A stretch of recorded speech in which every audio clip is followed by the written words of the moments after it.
kaikki teoriat ovat roskan. Ainoa totuus on, ja ainoa mysteeri, mikä on todellinen mysteeri, on ihminen ihmisessä. Ihminen ihminen.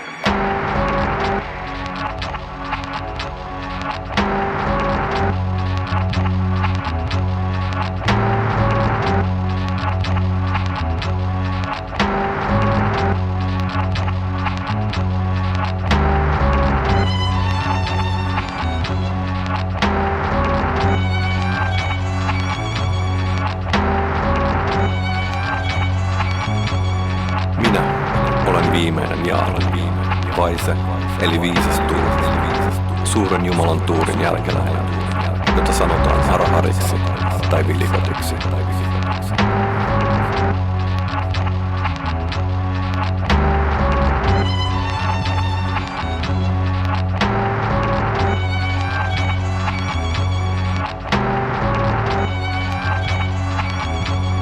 Minä olen yksi niistä harvoista, jolle tietäjät ovat jättäneet alkuperäisen salaisen viisauden. Jos minulla olisi poika, olisin siirtänyt sen hänelle. Mutta nyt kaikki on pantava paperille, jotta ihmiskunta hyötyisi siitä.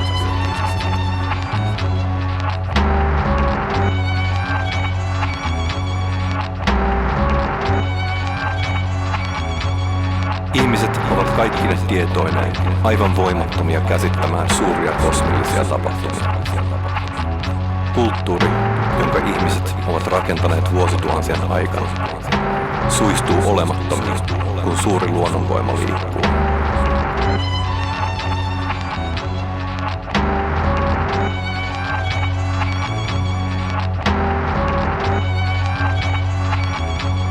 Tämä voima lakaisee sen jäljettömän maan pinnalta.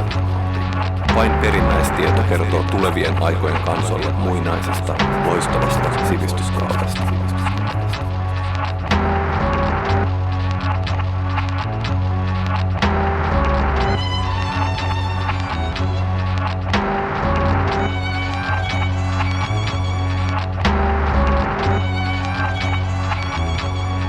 Mutta perinnäistieto säilyy ainoastaan suurten tietäjien muistissa. Nykyaikana näitä tietäjiä on maailmassa sangen vähän. Monet tiedot ovat unohtuneet vuosituhansien kuluessa, kun ei aina ole ollut sopivaa henkilöä, jolle jättää ne perinnöksi. Kansat eivät usko enää viisauteen, joka periytyy maailman luomisesta saakka.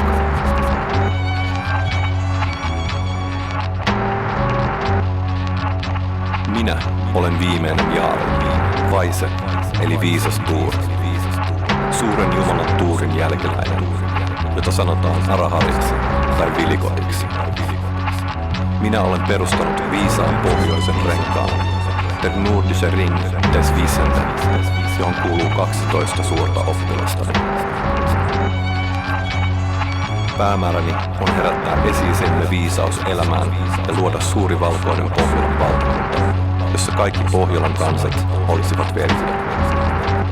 Kerron teille tästä, koska Kalevalanne todistaa, että Suomenkin kansalla on ollut ylevä kulttuuri ja että se on tuntenut suuren salaisuuden, joka on maailmasta nyt kadonnut. Jos tapaatte joskus Suomessa tietäjän, sanokaa, että haluan saada yhteyden häneen, jotta voisimme työskennellä yhteisen päämäärän hyväksi.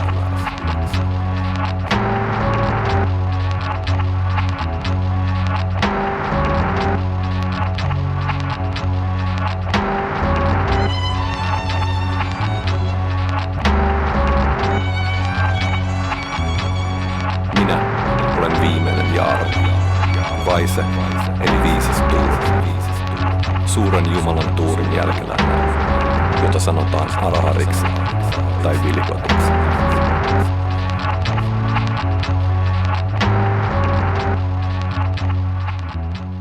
Yes, hello.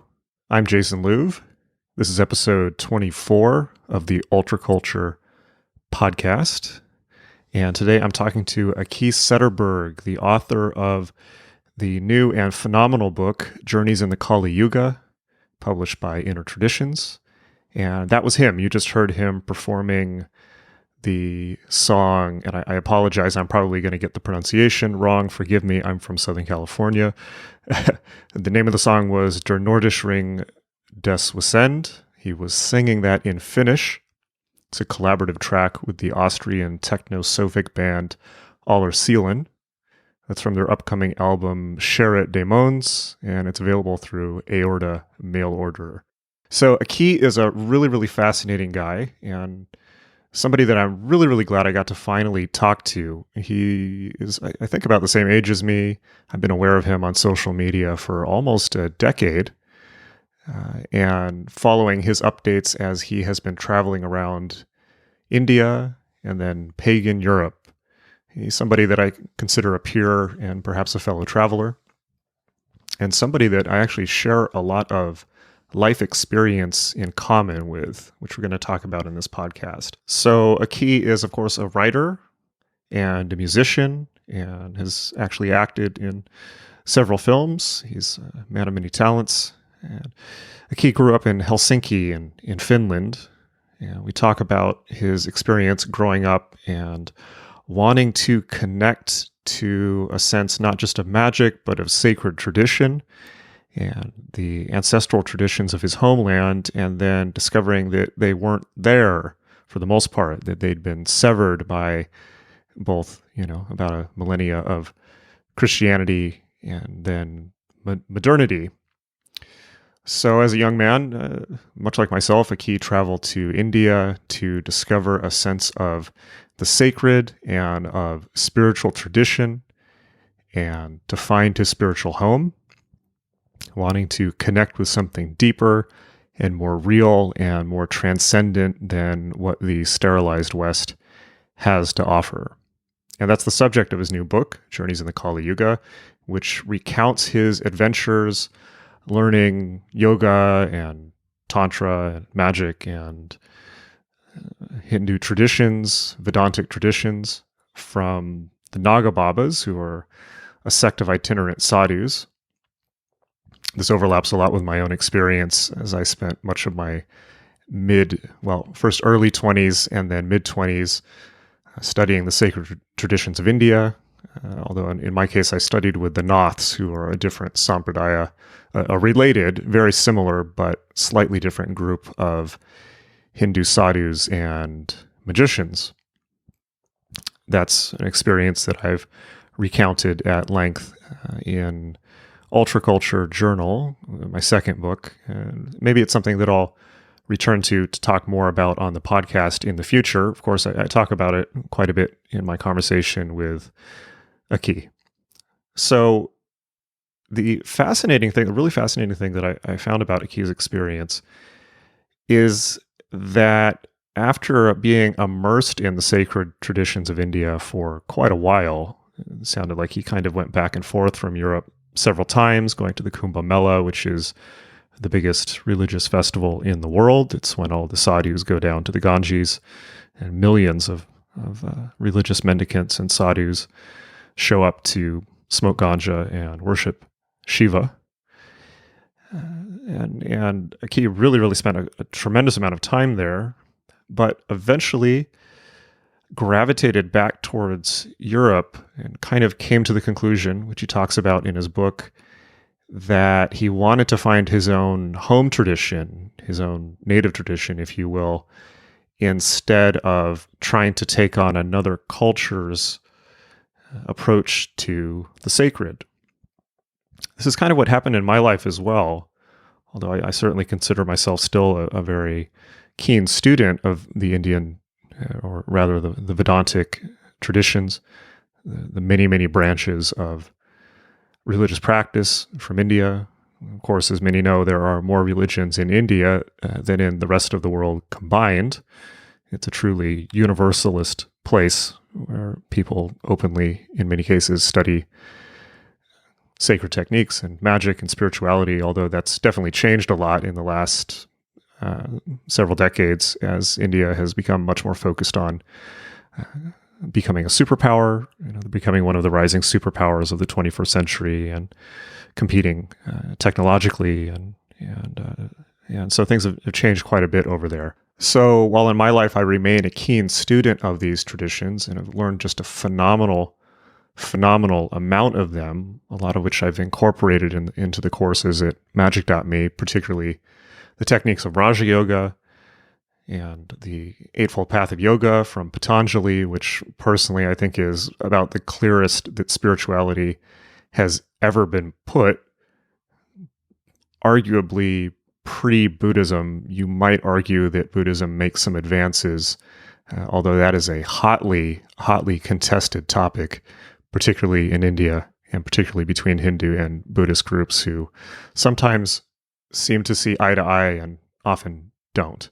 But for me, growing up as a person of European descent in Southern California, of all places, very far from India, I came to a point in my late 20s where I gravitated back to looking for the magic in my own culture. And of course, I had started out as a keen student of Hermeticism and Kabbalah and the Western magical tradition, something I just talked about at length in the last episode with Lon Milo Duquette, one of the great living teachers of that tradition. And I really felt that I had left something unfinished there, and it felt much more at home to my own culture and my own background. And the Western magical tradition, for instance, seems very of a piece and at home coexisting with, for instance, science and psychology, whereas some of the other spiritual traditions don't. So I kind of came back to the Western esoteric tradition. And in Aki's case, he came back to the Northern tradition, so Northern Neo-Paganism, if we want to, reductively call it that. That's the wrong way to put it. But the Northern tradition, the Northern gods, so Odin and Freya and Thor and the runes, something I've also talked about at length on the podcast with Stephen Edward Flowers, one of the probably the preeminent teacher of the Northern tradition at the moment, and one of the people responsible for resurrecting it. And Aki really gravitated back to that. It's also something I have a lot of interest in. But Aki is a very fascinating person and somebody to watch, I think, in the years and decades going forward. I think he has a bright future ahead of him as a leader of this tradition. So somebody definitely to keep an eye on, and somebody who I think is doing interesting work in bringing back the sacred traditions that are in the West that have been severed, either buried in the case of the Western tradition or severed in the case of the Northern tradition, where, of course, the native Northern Neo-Paganism, the native Northern Paganism of Western and Northern Europe was really colonized and bulldozed over by the coming of Christianity into Europe and the church. So in resurrecting this tradition, the people who are working on that project, which Aki is one of many, are really facing a daunting task. They are faced with both recovering a tradition that has been lost for hundreds of years with not very much written documentation. It was mostly an oral tradition. And of course, coming up against the problem of trying to reconstruct something authentically without perhaps overlaying modern assumptions or overly syncretizing with other systems, while at the same time understanding that the tradition itself has to be updated for the modern world. That while human beings now are broadly similar to human beings 800 years ago, and we're more similar than different, we still live in a very different world and are facing different challenges.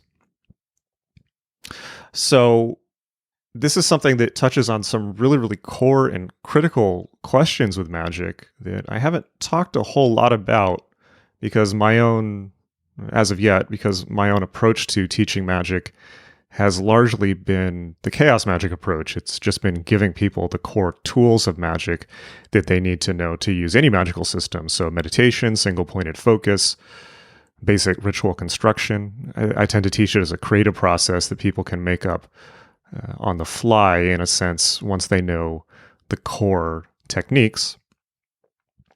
That's only one approach to magic, of course. The other approach is taking the very traditional route and understanding these systems in their original context, quite frankly, which was emergent from a specific time, place, and culture.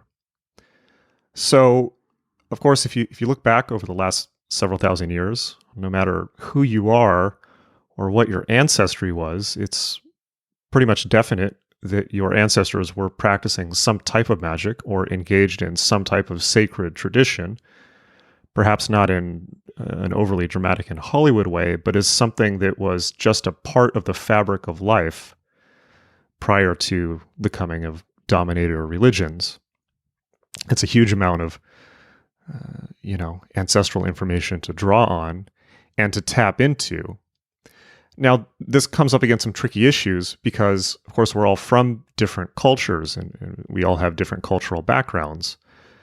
And one of the things that's tricky about chaos magic, and not just chaos magic, but broadly speaking, the Western spiritual revival, or whatever you want to call it, for the last 100 years, including things like Theosophy, the New Age movement, the Neo-Pagan revival movement, and so on and so forth, is that a lot of these things can perhaps rightly be accused of engaging in cultural appropriation or cultural commodification.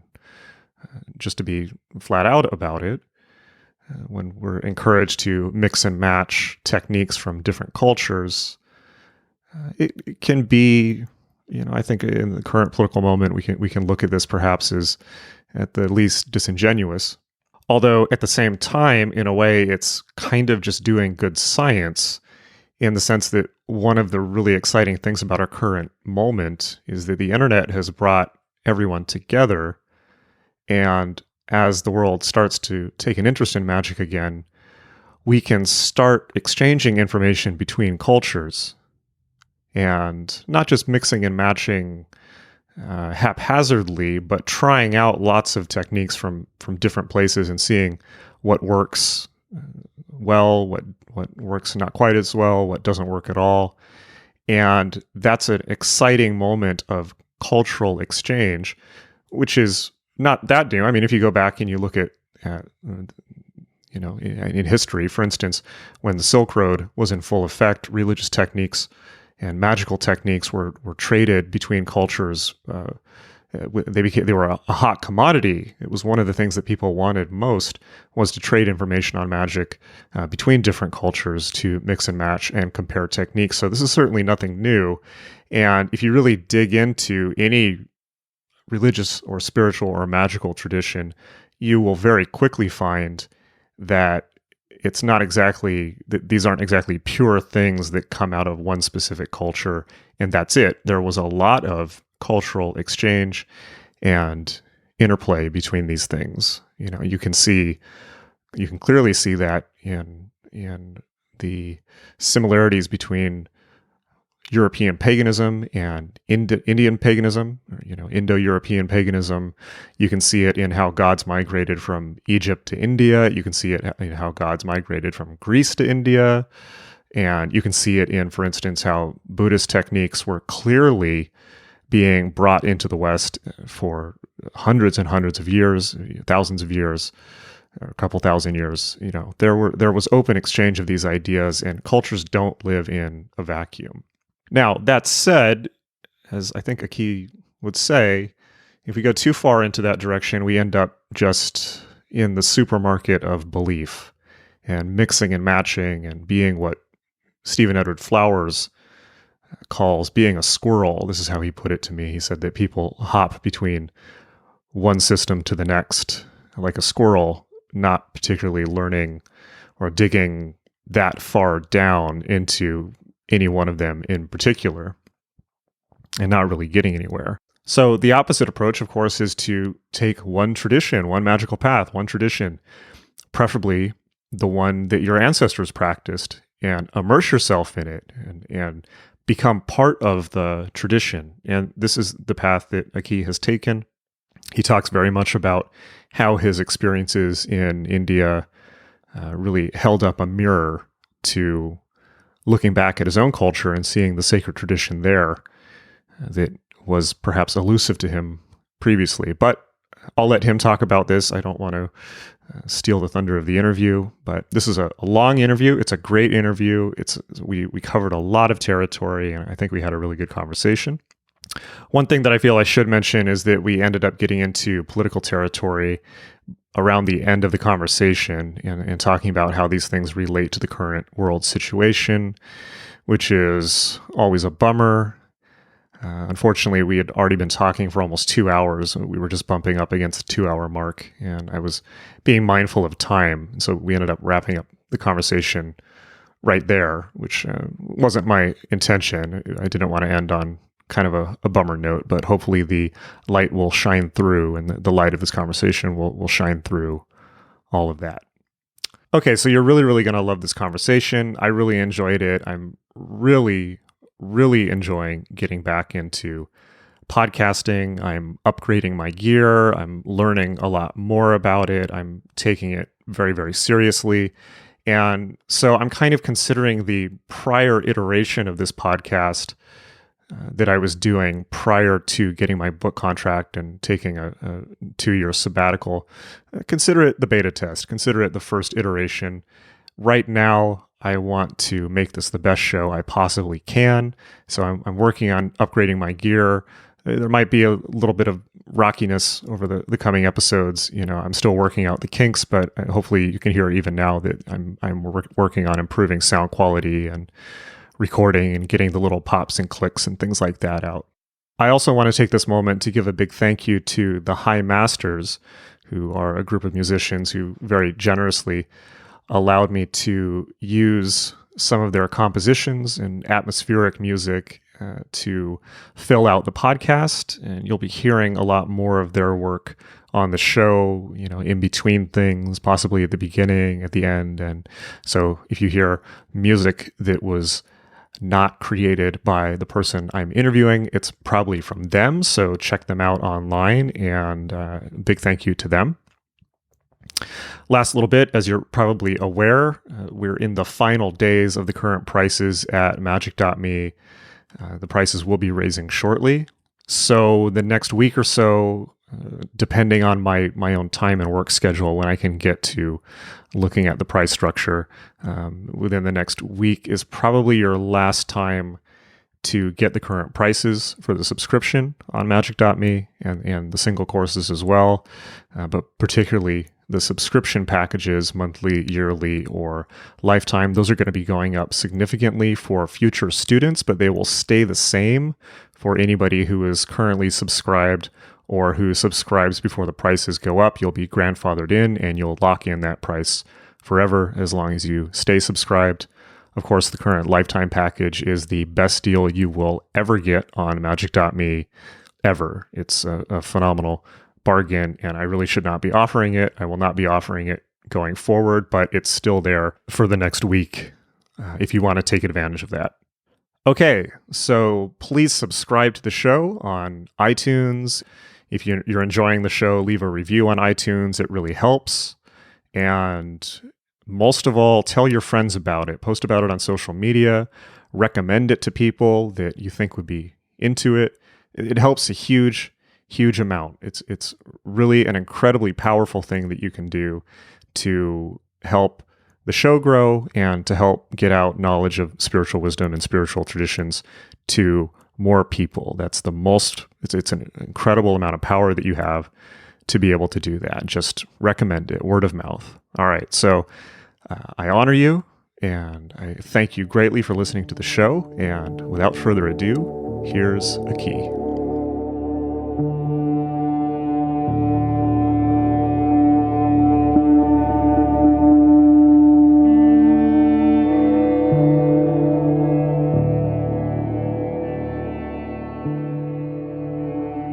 It is awesome to meet you finally. I know that I have been aware of you and seen you on social media, and we actually share a publisher now, and I've been following your exploits on social media for a while, kind of feeling that we have a lot in common and a lot to talk about, but we've never had a conversation until now. So I wanted to welcome you on the podcast and say thank you for being on. And how's it going? Well, thank you, Jason. It's good to be here, and likewise, I've been aware of your work. I think ever since Generation X and Ultraculture 1, which, as I told you earlier, as we just spoke briefly, that I read when it came out, and it was kind of funny because it was sort of mirroring a lot of experiences I was having and had in India at that time. So there was a lot of overlap, and I was like, oh, this could be about me, some of these things that were written here. So I've been following your work, and it's nice to talk to you as well. You too. And so I your new book, Journeys in the Kali Yuga. So I had the same experience reading it, your travels around India, and I had the same feeling where a lot of it felt, this could be about me, down to similar experiences we had, places that we both visited. And then I think kind of fairly similar conclusions we came to at the end of it in terms of you certainly went so heavily into the Indian traditions and then kind of pulled back to think about where you stood in the universe in relation to them.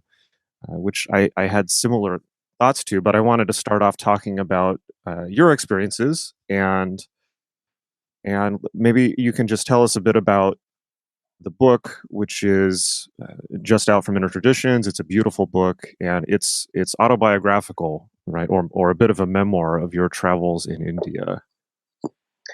Yeah, it's basically about a decade of my life, or a little bit more, but roughly the events take place over a decade.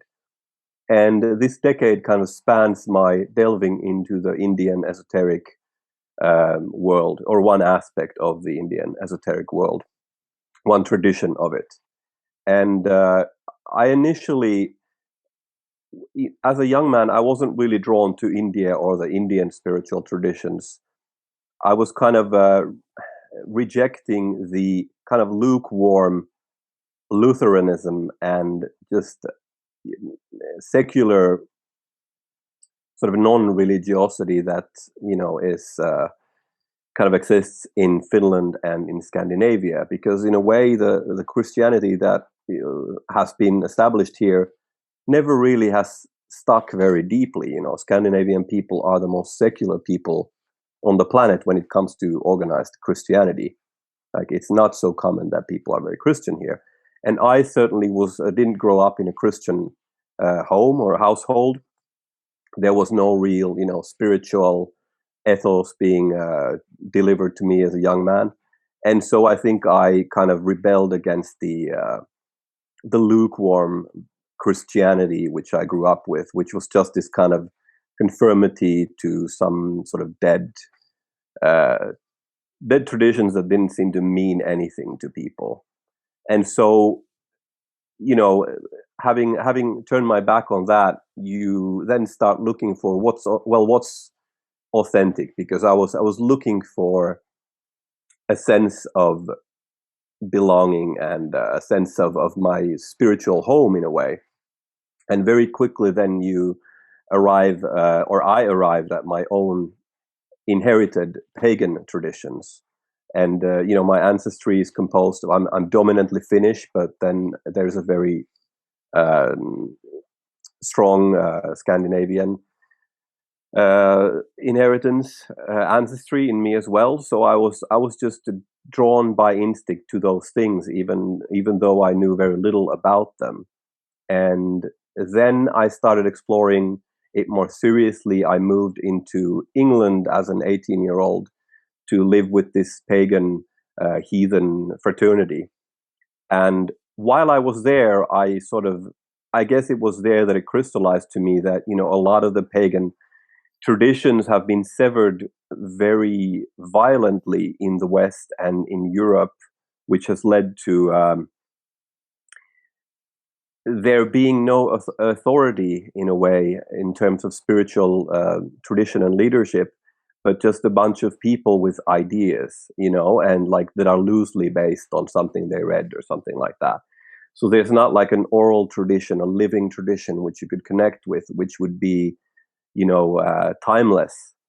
And so I found that a great flaw, because you quickly realize that many people, not all people, but many people in the West, in the so-called pagan world or the heathen world or whatever you want to call it, are just kind of making it up as they go along, and that only takes you so far, and then you're stuck with people with dubious intent and dubious aims, and you question why they're doing this. And then that ultimately led me to think, well, if there is an authentic spiritual tradition like this, where could I find it? And obviously India, with its time-tested traditions, is kind of the oldest surviving pagan spiritual tradition that exists. And so that was what I went kind of to explore in India, in a nutshell. That's so beautifully put. And so the issue of the missing traditions in the West, or perhaps hidden traditions in the West, I see that as a real, not just spiritual problem, but a social welfare problem almost. It's almost a health problem for people, in the sense that, when I was a young man, so we grew up in very different places. I grew up in Southern California, but there was when you're a young person, you look for initiation. You're looking for the structure of reality, and more than that, you want a social structure to find your place in and to be initiated into, and preferably by elders, who can tell you what life is about and teach you and show you how to structure your life. And you're absolutely right. We don't have that in our culture. There's religion. There's a kind of lukewarm religion, but even that is increasingly missing. It's just the consumer flatlands forever. So for me, when I went to India, I saw, magic and initiation and spirituality as a whole culture, as something that you're immersed in. And it was I don't know if you had this experience, but for me, it was very soothing to see that, when you're in India, everything is perfectly ordered. Everything, it seems totally chaotic, but there's this underlying order to it, where everything has an underlying schema drawn from, the Sanatana Dharma, or just having been built up over several thousand years. And that was very soothing for me. There was not a sense of, how do I put it, kind of infinite choice and infinite confusion and infinite individuality. I don't, was that similar to your experience? Yeah, I mean, that's exactly what I write. I say that it's chaotic and crazy, but it somehow works, and I still have to figure out how it works, but it does work in a weird way. There is a kind of logic to how things play out in India, and it seems to be that this just magical world and mythic world is alive, with such force that is the ruling logic.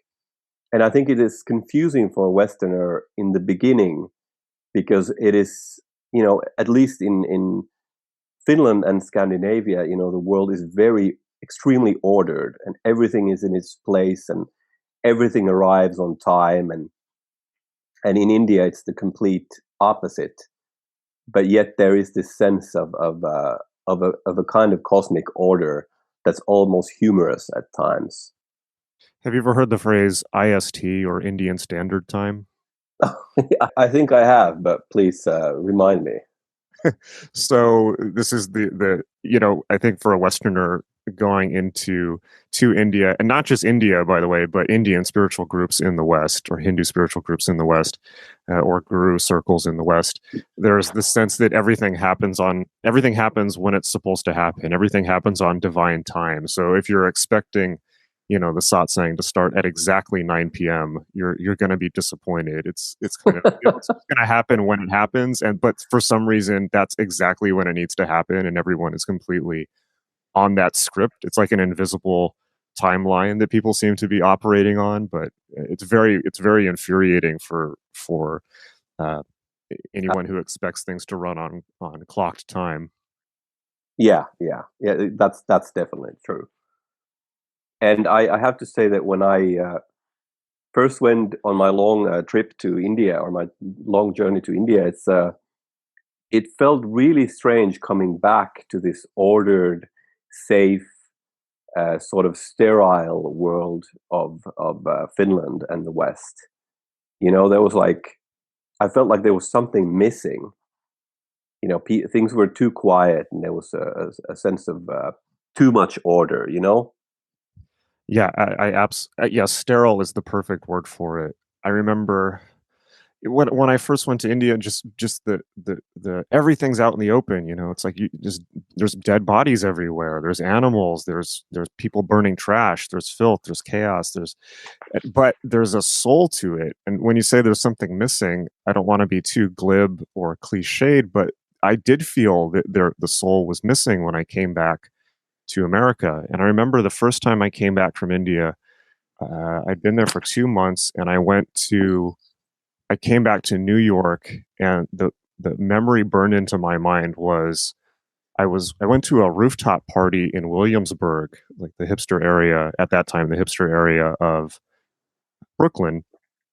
And I think I got really stoned, and I just remember having nothing in common with anyone I was looking at. This kind of trust fund kid hipsters all on cocaine, and it was like the early days of like early Vice magazine, 2004 or something like that. And I just remember walking to the edge of the roof and staring up at the sky and feeling utterly alienated from everyone around me, as if there was no overlap in my experience and theirs anymore, in the sense that they were missing. There was no soul there. There was like nothing to connect to.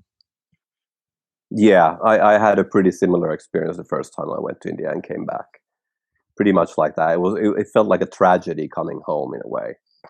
But I think that's the phase where you really haven't integrated what you've experienced, because of course there is a mythic world there where you return. And I don't know about New York or Los Angeles, but at least this is my ancestral home, and there is a mythic world, there is a magic world, and it is of course very different than the one in India, but it is here.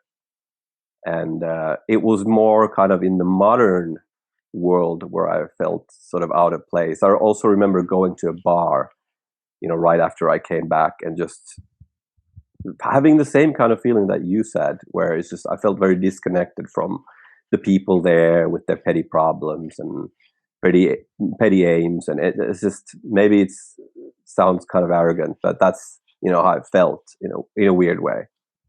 I don't think it's arrogant at all. I think it's just accurate. And the conclusion that I came to is, in the West, we have all of the material comforts you could possibly desire. I mean, it's unbelievable. And then in the East, but we have no souls here, right? And in the East, and this is not to overly generalize, but there's almost the poverty is unbelievable and crushing. Yet they have this incredible inner life and sense of connection and soul and immersion in the sacred dimensions of reality. And that's a generalization. I don't want to become kind of like an Orientalist and get into generalizations about people, but it is true, right? In the sense of India is a very different place than the West. Yeah, I mean, it's a good example is that in Finland, I think we have one of among the 3 highest living standards on the entire planet when it comes to like overall the average citizen. And yet we have one of the highest suicide rates on the whole planet also. Now, how does that correlate? We have all this supposed well-being and material well-being that's supposed to make us happy, but yet we're killing ourselves in record numbers. And this is truly something has gone wrong. And I think that something is that we have lost our connection to our mythic world, and to a soul or a spirit that we all are part of. Every human being is part of a sacred world, a mythic world that they're born into in a way. It's their sacred inheritance. And we in Finland and in Europe and in the West, by extension, have lost those connections to, in varying degrees. But at least in Finland, I think we have kind of turned our back in many ways, against that sacred inheritance that we do possess. And I think one of the things that I'm trying to do with my writings is kind of to point towards that and show people it's right there. It's by the ground you stand on. It's right where you are, and it's everywhere around you, and you just need to sort of get awakened to its presence and start seeing it again, and change focus a little bit, because we can't, the future is not looking bright if infinite material growth is really what we're aiming for, which seems to be the thing that we're doing here in Finland and in Europe a lot. Right. So America, it's now, I absolutely agree with you. I couldn't agree with you more on that topic. America is in a little bit of a different situation in the sense that I feel that, Europe is much more secular than America. And America is very much a country founded by, religious dissenters and crazy cults and people who came here to pursue their beliefs. And so America isn't nearly as kind of aggressively secular as, let's say, England or Europe, in my experience.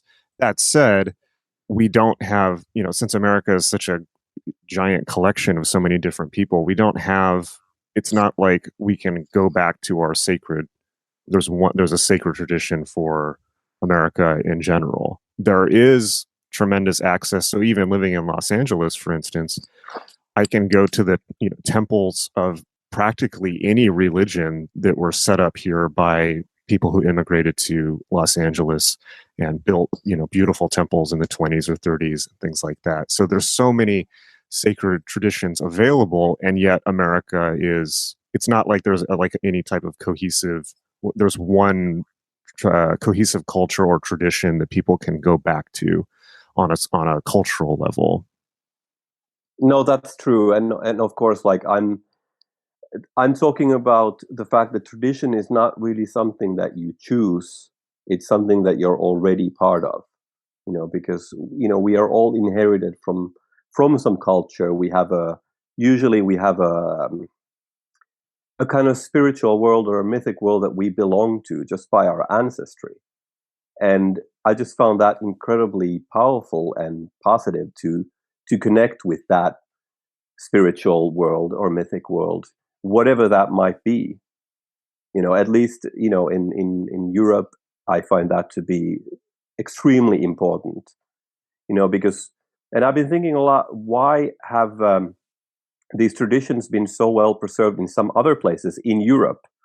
For instance, in the Baltics, like Latvia and Lithuania, these ancestral traditions have been preserved much more vitally. And in Lithuania right now, the sort of ancestral faith of that country is soon to be recognized as an official religion, which means that it will be taught in schools. And it's very much akin to Hinduism in a way, or in many ways, actually, in its ritual practices and everything.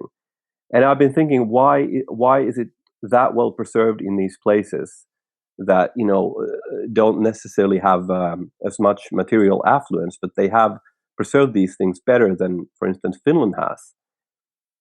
Because if you know the history of the Baltics, they were under the Soviet Union for a long time. And during that time, when they were under the Soviet Union, for instance, singing their holy songs, they have these dainas, these holy songs, which are kind of like the holy songs of India in a way, these ritual anthems that they sing in a group.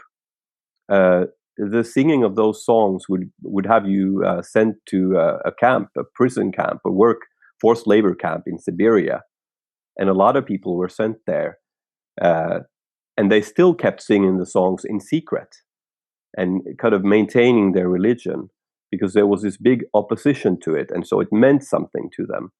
And so when they finally gained independence and everything, people just were in happy kind of revelry that they could practice their religion in the open, their kind of folk religion. Whereas in Finland, we've been exposed to, excuse me, but like American sort of American culture for the past 50 years. Yes. Which has really made people sort of despise their own culture in a weird way. There's this thing where I remember growing up and I always thought America was so cool, and it just seemed, because I realized later it was because most of the movies that I saw were from America, and I grew up watching like American TV series and stuff. And so I always thought it was kind of like the Finnish stuff was kind of like, it's kind of embarrassing and stuff. But a lot of people still live like that, and it's just because they've been exposed to this sort of materialistic entertainment culture for so long that they've accepted the values espoused by that culture. And I find that to be a great tragedy, Yeah, it absolutely is. And yeah, no offense taken. I'm on the same page with you. And tragedy down to the level of, I know that when American media comes into places that haven't had that media before, it has disastrous effects on the culture. I think it was a place in the Pacific Islands, and I don't remember where, that it was an island that they studied that had never had access to American media or anything from here. And then TV stations started going in, they started putting up TV antennas, and people started being able to watch American media. And then overnight, almost, within the first few months, all of the women there who, especially young girls, who, had suddenly kind of developed eating disorders and began to loathe their own bodies, as it were, because they were now exposed to American advertising and TV and these crazy unhealthy standards that are pushed out by the American media. And that's only one example, of course. Yeah, and like I remember this story when I was in India that one sadhu told me that they used to always come into, these sadhus used to they wander around, these holy men, and so they would come into a village and all the kids would be excited. All the kids would gather around them because the sadhus are great storytellers. And so the kids would love hearing the stories of these sadhus. So the sadhus would go somewhere and sit by a fire, and the kids would gather around and listen to the stories about the gods and so forth, and all these folk tales that the sadhus told. And then one day, the kids didn't show up anymore when the sadhus started going to little towns. And then the sadhu asked, where are all the children? And somebody said, well, they're watching TV. They're watching Walt Disney. Yeah, one thing that John Graham hit me to actually is the idea that this process is similar to environmental degradation, in the sense that as the environment is degrading and falling apart, the imagination is too. The imaginal worlds are also undergoing a process of deforestation and strip mining and colonizing. And he got that from Annie Lebrun, the French situationist writer that he translated. And that was almost a life-changing idea for me when I realized that these are both parts of the same process. And I think part of, what you would call the Kali Yuga in your book. Yes. Yeah, and it's like, I think it's, the Hermetic axiom, as above, so below, as within, so without. In Finland, we have this deforestation thing happening where all these old growth forests are cut down. And this would never have happened in the past, but in our age, we've lost touch with what the forest actually means to our people. Like the forest is the Finnish temple. and it is holy, and our relationship with it has always been a special, sacred relationship. And the fact that we are, doing so much clear cutting of all these forests, and which is causing, a lot of environmental issues, it's just an example of that would never happen if we had that soul connection to what the forest actually is.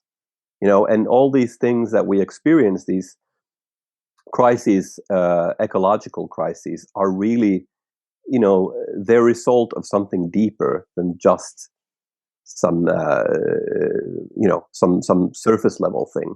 They're a result of something internally wrong with man and with man's society that allows that to happen. It's a loss of balance, really. So here's the $8 million question, which is what went wrong, particularly in Western culture, where these ties were severed? And is it part of, I know that Hinduism sees these things as part of cycles, the Kali Yuga and so on. But I'm wondering, as a practically thinking person, sometimes I feel like seeing things in cycles and historical inevitabilities isn't isn't satisfying enough sometimes. So I'm wondering, what do you think went wrong? Can we diagnose it, and can it be fixed? Well, I think the arrival of monotheism in its many forms, or messianism, would be one thing at least. Of course, the arrival of Christianity to Europe has had incredibly multifaceted and, in from my perspective, a lot of negative consequences. Although, you can't put it on one thing. And of course, Christianity also has taken, many forms and had many manifestations. But in a spiritual sense, the shifting of our spiritual focus from the north, from our own land and from our own, polar star, to some distant eastern star, I think is a bad thing. And of course, like with Christianity, then later came modernism and modern ideologies, which have kind of replaced Christianity, although they might be sort of messianic in form, such as communism and National Socialism and capitalism and all these ideologies, which I think kind of are just versions of a kind of Christian ideology. So I think those things are what have gone wrong, I think. And I think, how do we go forward? That's really the biggest question, because we can blame it on whatever we want, but we are here right now, and we have to figure out what to do, in a way. I don't even know if there is like a solution, in a way, to these things. Perhaps it is really like you just have to accept that the cycles go the way they do. Interesting. Well, what do you think of, let's see, the idea that there was an Indo-European religion predating monotheism coming into Europe, that kind of Hinduism and European paganism were really extensions of one culture, and that paganism was kind of the dominant form across that part of the world, and that was then disrupted by the incoming of monotheist religion. Because I seem to, when I look at Hinduism and I look at European paganism, they feel very similar to me. The rituals seem similar. There's, even down to the relationship between the horn god and Shiva, or Pashupatinath in his original form as the Yes. horn god, and the veneration instead of repression of sexuality, and on and on and on. What are your thoughts on that? Yeah, I think that why something like Hinduism appeals to Europeans in a way is that we recognize that it's the natural, kind of innate way that the peoples of India have a relationship with the divine. And that relationship reminds us of our own relationship that we perhaps have had to the divine in Europe. Because, of course, there was no one pagan religion. Paganism is kind of like a term like Hinduism.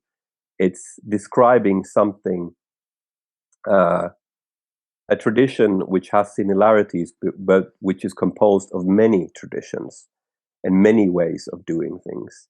But yet there seems to be overarching similarities between all the European spiritual traditions, in that they seem to express this natural way that Europeans seem to interact with the divine or the mythical world. This language is always a problem.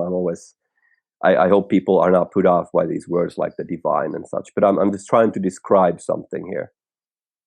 And this is actually one thing I've been thinking about a lot. Like, what is that? What is that underlying unity that we seem to experience? Because for the past several years, I've been traveling throughout sacred sites in Europe, all the way from the northernmost places in Scandinavia and Iceland, all the way down to Italy and Portugal and Spain. And there seems to be this underlying way of how European pagans approach the divine. And I don't think it's based on a book or some sort of ideology or code. I just think it's a natural way that, unhindered, they express how they would relate to the divine. And this is something I've been trying to put my finger on for the past several years. And this is one of the themes of my next book, which I'm working on now, which is tentatively titled Holy Europe, where I'm really trying to kind of make some sort of cartography on what this paganism really is. That's amazing. And I'm obviously really looking forward to that. So the book that's out, so Journeys in the Kali Yuga, focuses entirely almost on your experiences in India, and then it ends with you coming back to Europe and seeing that you have your own native tradition there that is, of greatly appeals to you beyond just Hinduism. But maybe we can touch on some of your experiences in India and with Rampuri and the Naga Babas, and what you found, what you thought you were going to find when you went to India, and then what you actually found when you were there. Yes. Yeah, and I would like to say that, after having been to India and returning home, I, of course, knew that there was a mythic and spiritual world that I was already a part of, and I had already connected with that world. But I think the ultimate treasure that I brought back from India was this sort of mirror, that I could look at this authentic living tradition, and I could use it as a mirror to look at my own spiritual landscape and see things in a clearer way, which of course put higher demands on my, on what actually passes as genuine tradition or genuine paganism, and what is required of it to be called something, or to be viewed as something real and authentic. So in a way, my Indian experience set the bar very high on what paganism should be and could be, and how most of what passes as paganism perhaps is not that. At least it's not what I'm looking for. But this was just a little tangent because you mentioned coming home, and Right. I think this idea of home is extremely important. And in this book, I mean, this ultimately is a book about the spiritual crisis of the Western man. It's not just a book about my spiritual quest, but it's something that I think applies to the Western person.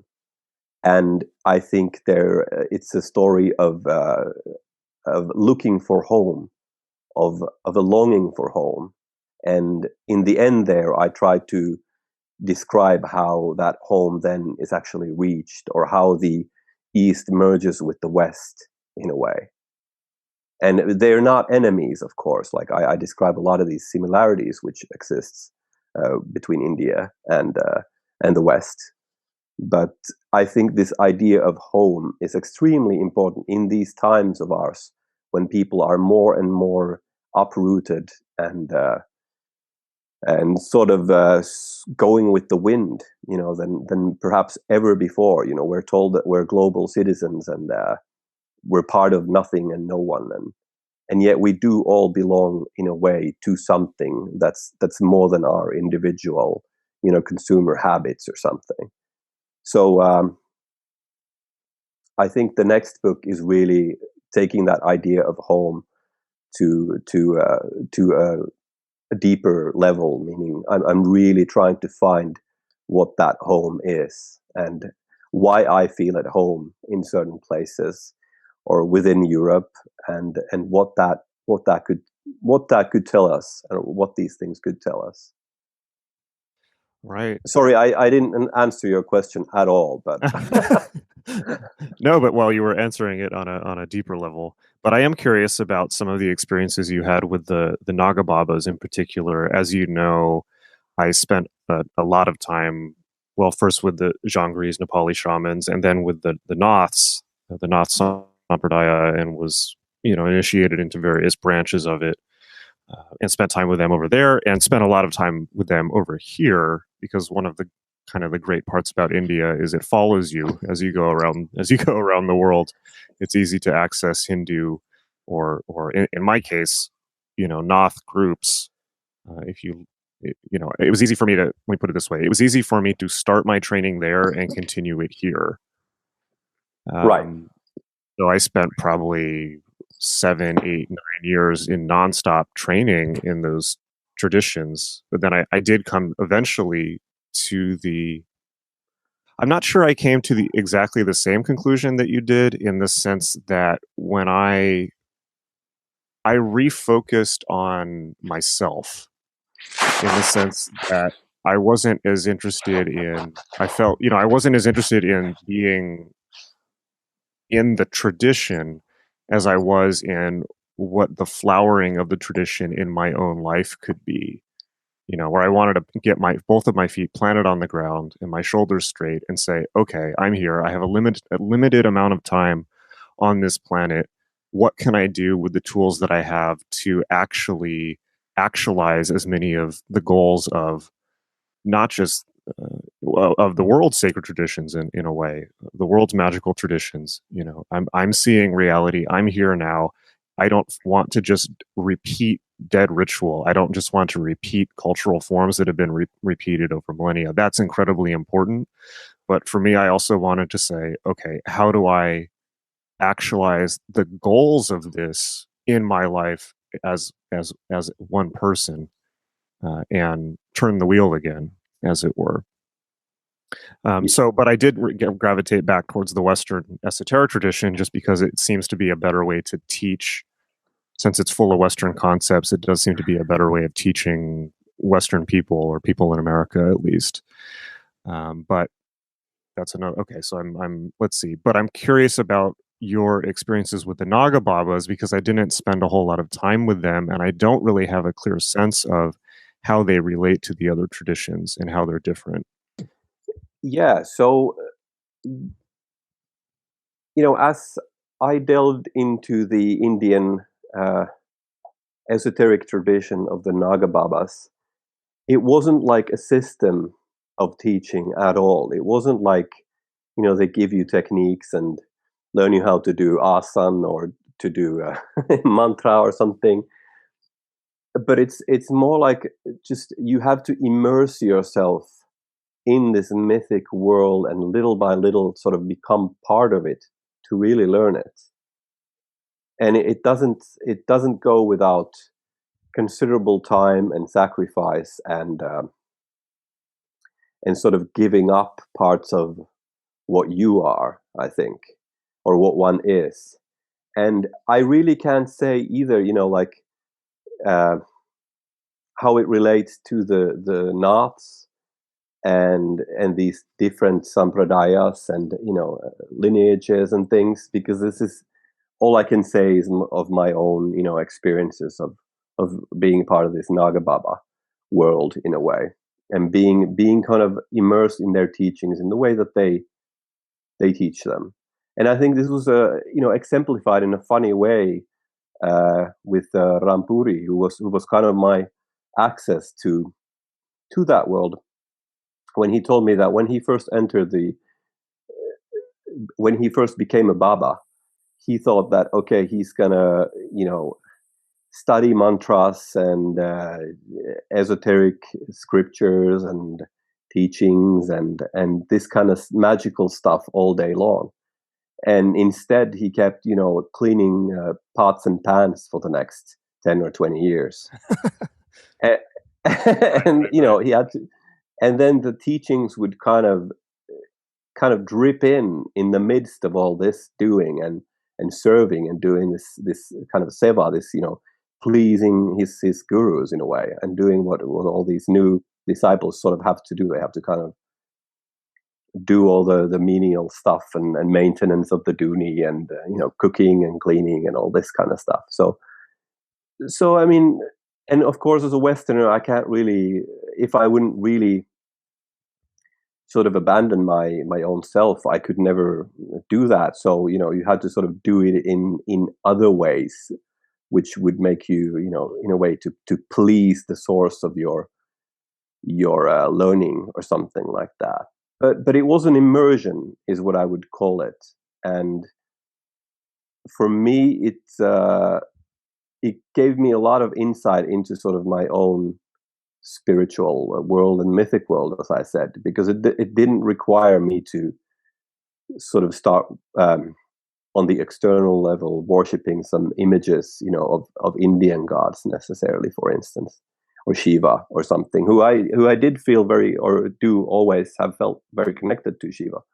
But it was more of a kind of seeking of empathy and an immersion into this mythic wellspring of the Naga Babas. And I think I saw the line of that for myself and for most people at the Kumbh Mela, the biggest religious festival, magical gathering on the planet, where all these people were having their initiation into becoming Naga sadhus.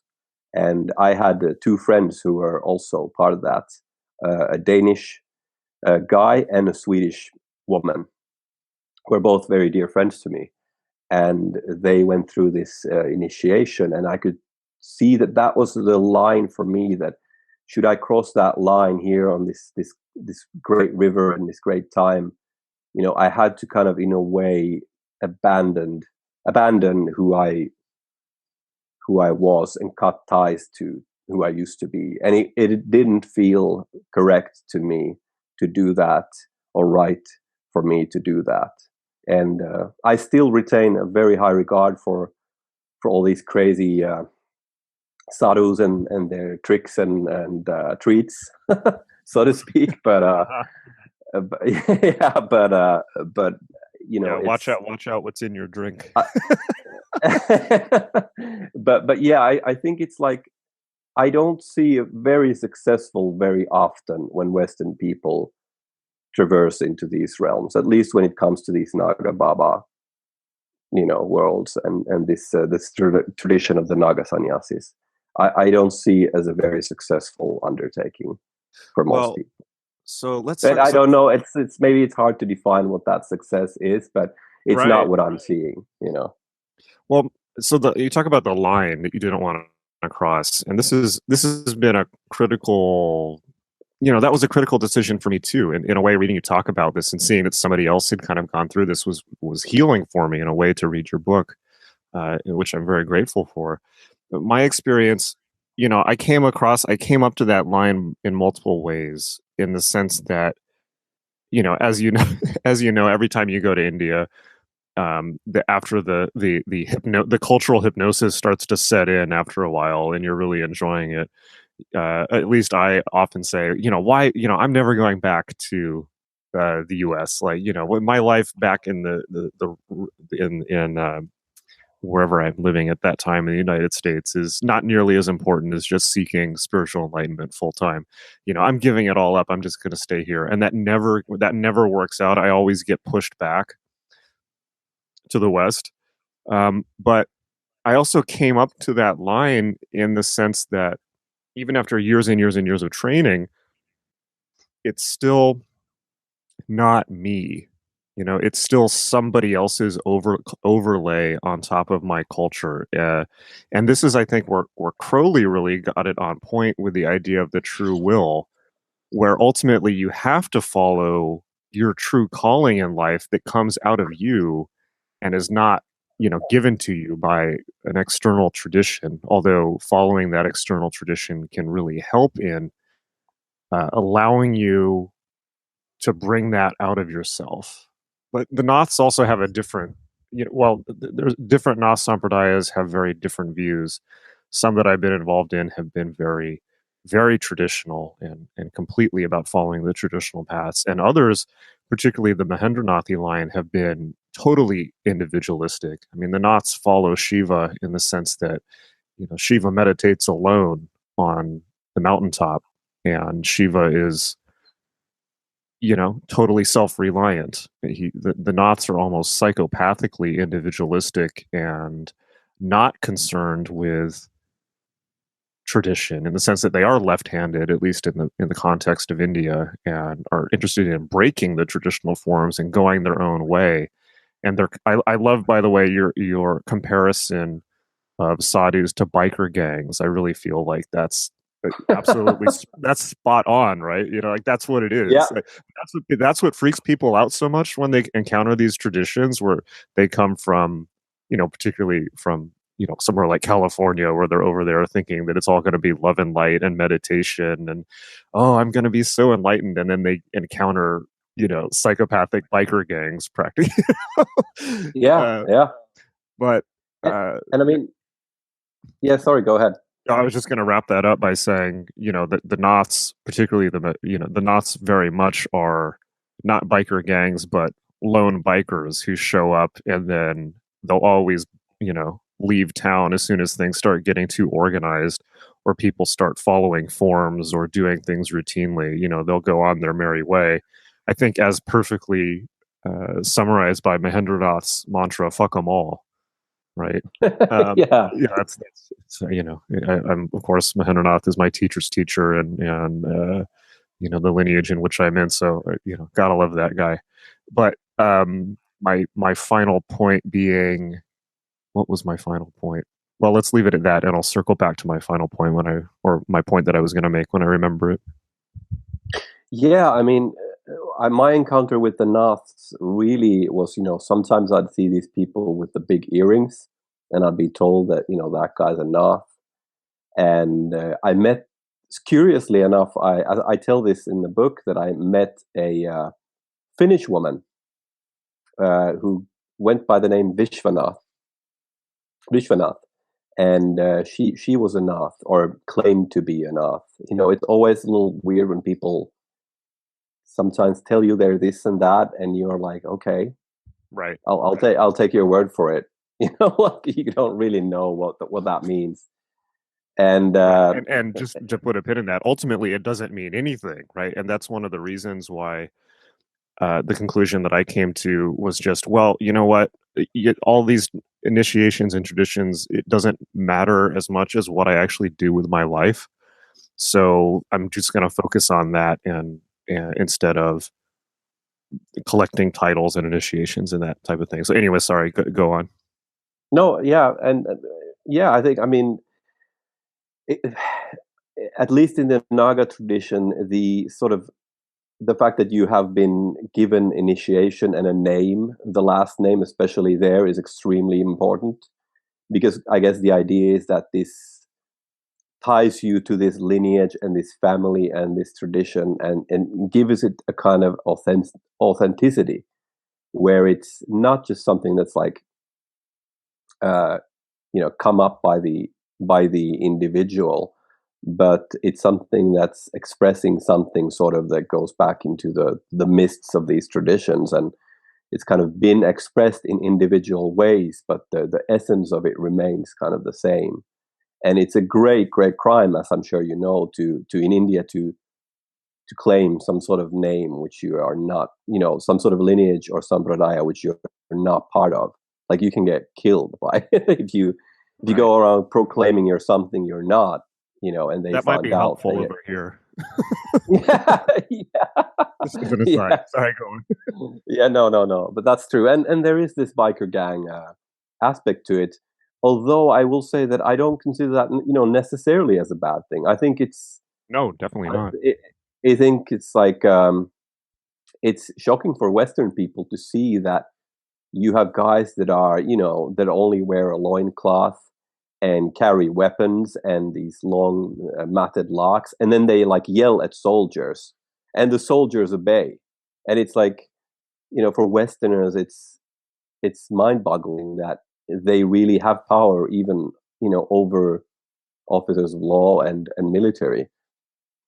And they really do, because even though India is becoming more secular, all the time, it still lives in this ancient mythic world, and these sadhus as embodiments of that world are still extremely Totally. Although I will say that having seen Indian spiritual traditioners, and when I do it, although I don't do it very often, when you unleash the wrath of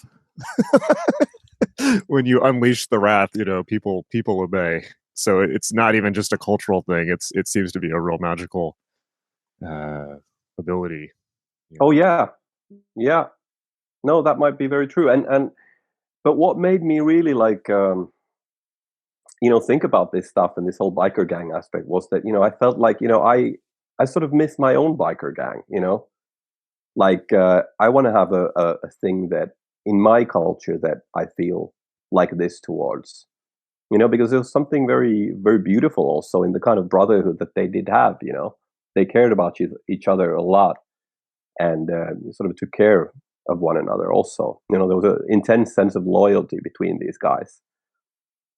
And I'm guessing they, didn't see each other that often. And at the Kumbh Mela, they sort of come together and just, sit by the Dooni for weeks and just stoned out of their minds, and sort of it's a great stoner party, Yeah. Definitely. Yeah, and I think that to wrap up an earlier point too, I think the thing that is so disturbing for Western people when they encounter Indian spiritual traditions is that Western people have this idea that spirituality has something to do with being good, from Christianity. Yes. or being, just a very, very nice and good person, and a saint, and very meek, and the meek shall inherit the earth. And then you go there and it's just like, oh my God, like the total, it's like psychos, like, the with no rules, who are dangerous and can be, beautiful and wonderful and nurturing, but also can be violent and horrifying, and the agoris, meditating on corpses and eating human flesh and all this. And I think this really gets to just a fundamental, break. I think that might be key to things in a way, because Christianity venerates only one thing, the being a nicer person, being, the ascending vertically. Whereas the Hindu traditions, or the Indian traditions, and also European paganism just take life as it is. And I think that when we take life as it is, it's a lot healthier psychologically to see everything as divine, because you don't end up cutting parts of yourself off. I really see the monotheist obsession with cutting, sexuality off, cutting all of the crass and base and animalistic parts of the human being off, instead of seeing them as divine, as a tragic misperception of reality. And even to go out on a limb, I think that spiritual, we can see that obsession with cutting parts of the human off manifested even in genital mutilation, right? On one side or the other, from Islam or Judaism or Christianity. it almost seems to manifest all the way down into the act of literally cutting parts of people off as they're born, which is, horrific in my opinion. But also, like Wilhelm Reich talks a lot about, human beings aren't healthy until they embrace, anger and wrath and sexuality and are get their hands dirty in life. And Christianity and monotheism deny that to people, and I think that's probably why it makes them crazy. And as you touched on before, it's not just Christianity, the tradition, it's the Christian ideas and forms that are so embedded and inculcated into culture that even when we say we're not Christian anymore, we still are. We just do it through the lens of capitalism, materialism, or Marxism, or something like that. Yeah, I think it was Friedrich Nietzsche who said that pagans are those who say yes to life. And of course, what I think he meant by that wasn't that, it's this necessarily having some sort of vague positive attitude towards things. It's that we say yes to everything. We say yes to all of it. We say yes to the suffering and the joy, to the light and the darkness. We say yes to all of it. And I think he was onto something there. But yeah, I think there is this aspect that Western people think that so-called Indian or Eastern spirituality, which doesn't really mean anything, right, has something to do with some sort of morality or some sort of pacifistic attitude. And it really doesn't. And, not all these sadhus are, I really want people who listen to this, if they're thinking of traveling to India, don't think that for a second, don't think that the sadhus are like up to just good things and are merely searching for like, enlightenment and spiritual upliftment, because they're not. They're just human beings as you and I. And I remember having this conversation with Rampuri, and I said, it seems like people always do magic for power and pussy, And he said, well, magic has always been done for power and pussy. And I thought, well, isn't that kind of a low goal, Because if that's all you're aiming for, some sort of personal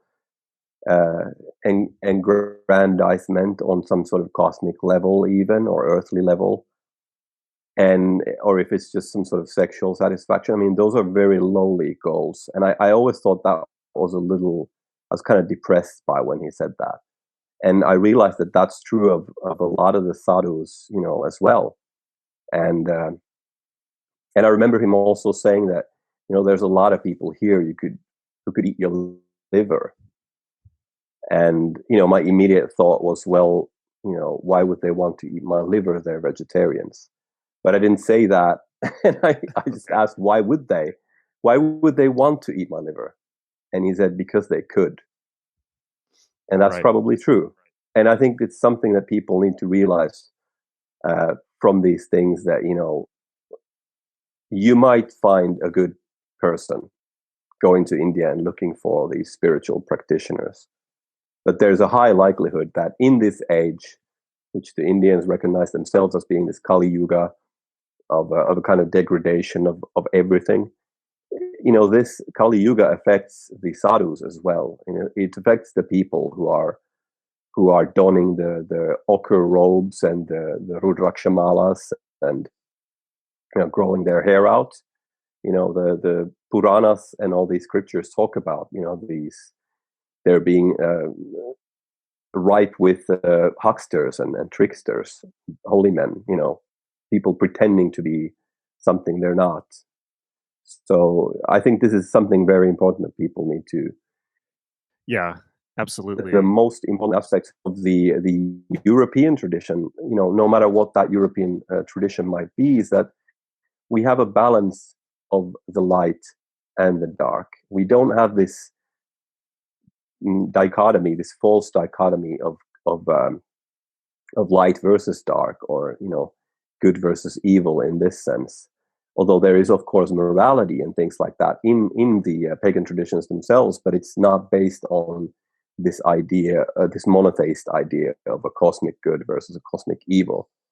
And I think when you start, for instance, celebrating the yearly cycle in a traditional sense, for instance, as we do here in Finland and in Scandinavia, and you become linked to this circle that shifts all the time between light and dark and sun and shadow, you see how much that applies to everything in life. And I think that's one of the biggest things that people have gotten wrong, and how, as you said, it's very true. People still carry Christianity or these Christian ideas, messianic ideas with them, even though they might not, recognize them. But I think this immersion into the totality of existence is extremely important. Well, let's talk about bringing this back, and I think, because I think this is work that we're both engaged in our own ways right now, and work that you're doing that is, incredibly important, I think. And I've been so excited to read your book and see you going out into the public also, because I think that the work you're doing is critically important.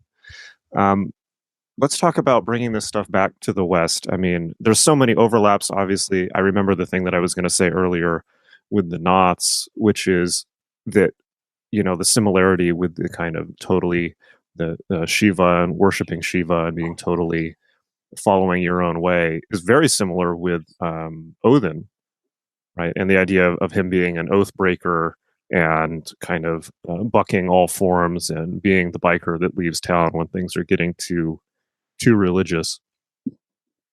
So there He's was wild. Yeah. And so coming back to, just, I think I mentioned to you on Facebook chat that I became fascinated with the Northern traditions a few years ago. And, it was for me like coming home. It was studying those gods and studying the runes and all of this stuff. For me, it was like, oh, wait, this really resonates in a way that all of this other stuff hasn't. And I think Stephen Flowers says at one point, somewhere in one of his books, that learning the runes is, for at least for European people, is not like learning a new magical system. It's like rediscovering something that you had in your attic that you forgot was there. And it's like, oh yeah, that, right. Oh yeah, this is very familiar. But I also talked to Stephen Flowers, and he said, well, don't get sidetracked with the Northern tradition. If you're already working on stuff, finish one path first before being a squirrel, which was his way of putting it, which is, he says that people who hop one esoteric path to the next are like squirrels, and they never get, they never make that much progress because they're too unfocused. But let's talk about how to bring this stuff back, and how to what can be done in the West to rebuild the sacred traditions. I know there's people like, I'm sure you're familiar with Hilmar Orm Hilmarsson, who's building the pagan temple in Iceland, and efforts like that. But does it need to be that, do we need to do things that organized, like building new religions and churches, or is it something much more organic? Is it perhaps as organic as having conversations like this on the internet and reconnecting first online and then perhaps in the real world? I do think it has to be organic, and it has to go beyond conversation. I mean, we're talking about reclaiming sort of the sacred world, the sacred soul of which we are all part of in Europe. And I think that's an immense undertaking. And now this is really a problem. You cannot resurrect dead forms of religion, even if those are paganism. Like, there is no sense in bringing back yesteryear forms of anything. And at the same time, we find ourselves displeased with Christianity and its messianic legacy, so to speak. But I think we have to somehow, and I'm not 100% sure how this is going to happen, or what form it would take, or forms it would take. But I think we need kind of a new renaissance of this pagan spiritual tradition, or spiritual traditions. And I think we need to take the essence of the pagan ancestry and the pagan tradition and give it, in a way, like be loyal to the tradition, but give it new form. We can't be retro with the things we're doing. And so it's funny that you mentioned Hilmar Örn Hilmarsson, the Icelandic Gothi of the Asatru movement there.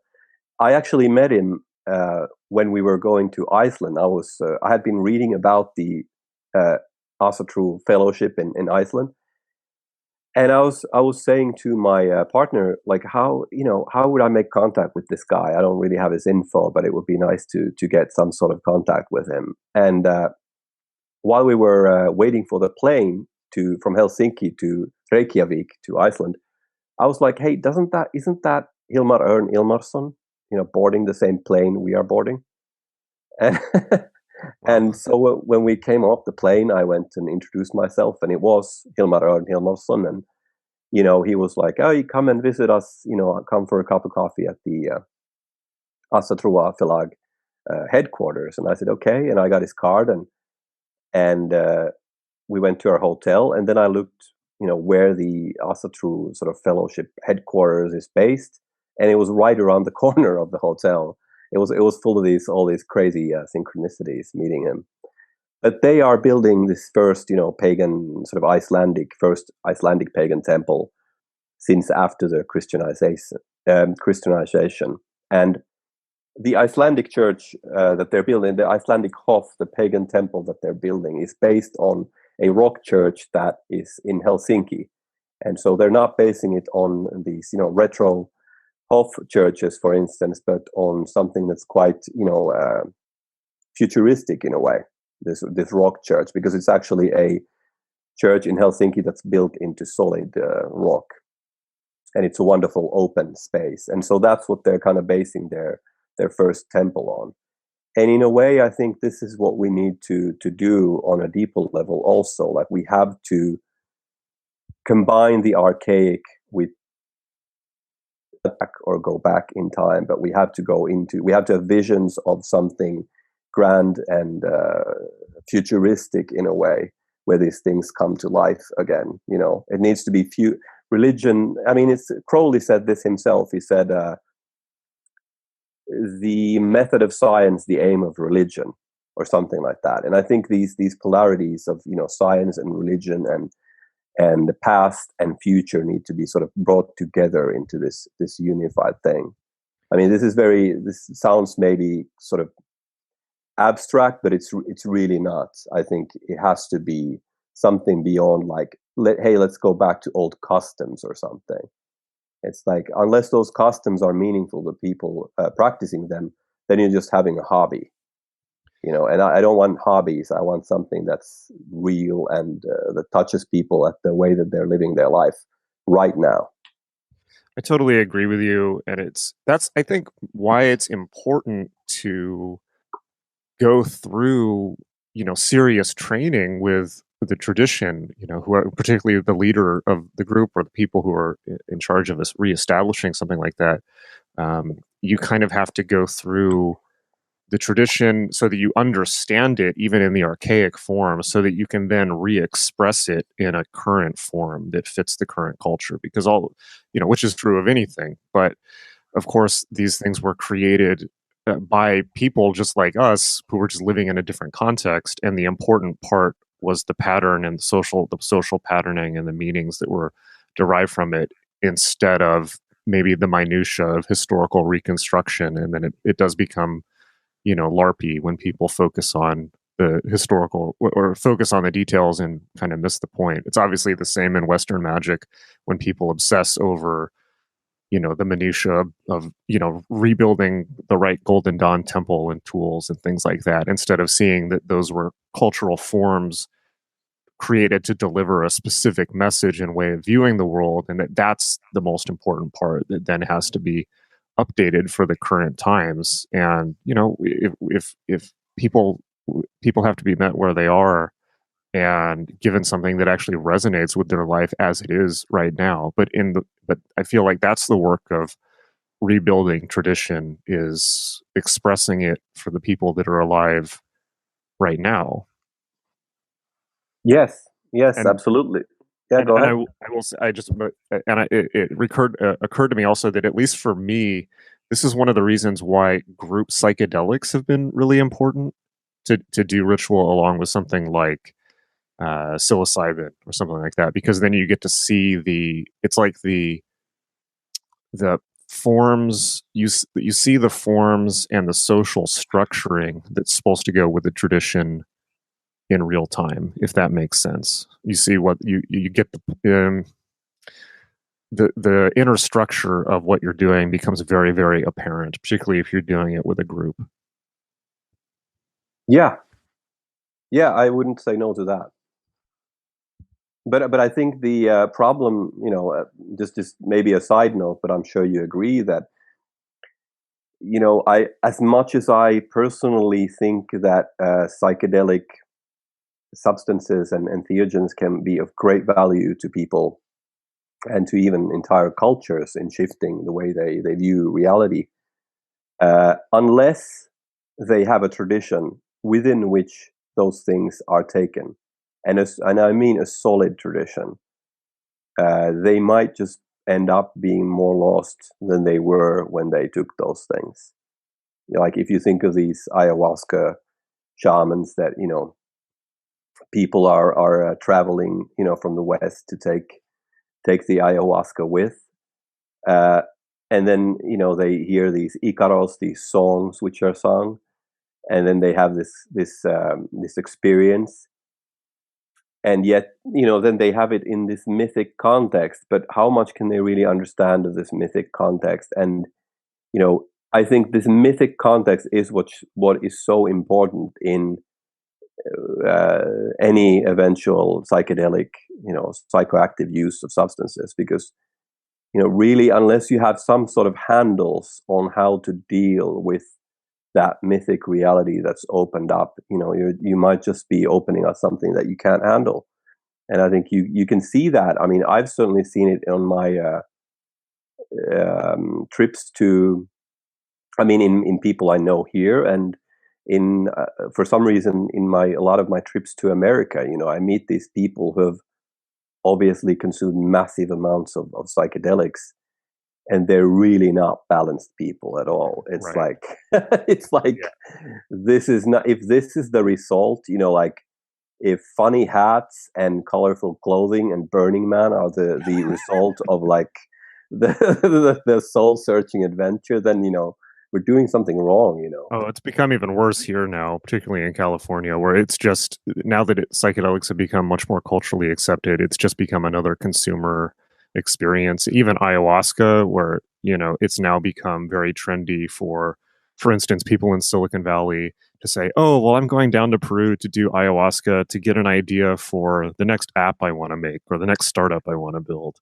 It's like that's that between that and now LSD, the whole idea of microdosing LSD was just on the cover of the New York Times magazine, and everyone in Silicon Valley is now microdosing LSD, and it's just become a personal productivity thing, in the same way that Buddhism has been totally co-opted and degraded by the corporate world in America as mindfulness. Oh, everyone's got to learn mindfulness in corporate seminars because then they'll focus on their work more. That's all they want out of people. And this is the real this is a real danger in making traditions more vital to the modern world and opening them up again, because there's demand, there's interest, but consumer society will turn everything into that level of product. And it's tricky for me, because I have to say, well, at least people are getting an introduction. At least they, if people are going to get the shallow end, but maybe some of them will go deeper with it. But it's tricky territory. So wasn't there a movie by which had Jennifer Aniston, the woman from Friends, Yeah, who took ayahuasca, and she was giggling in a tree or something? Oh no, what movie is that? I missed that. I don't remember, but I don't please don't ask me why I know this.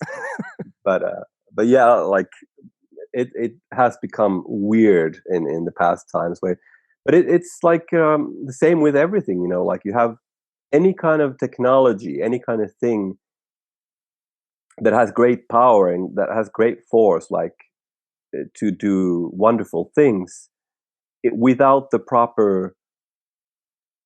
I can use the word authority. Without the proper guidance and context and authority to use that in, it becomes, you know, destructive.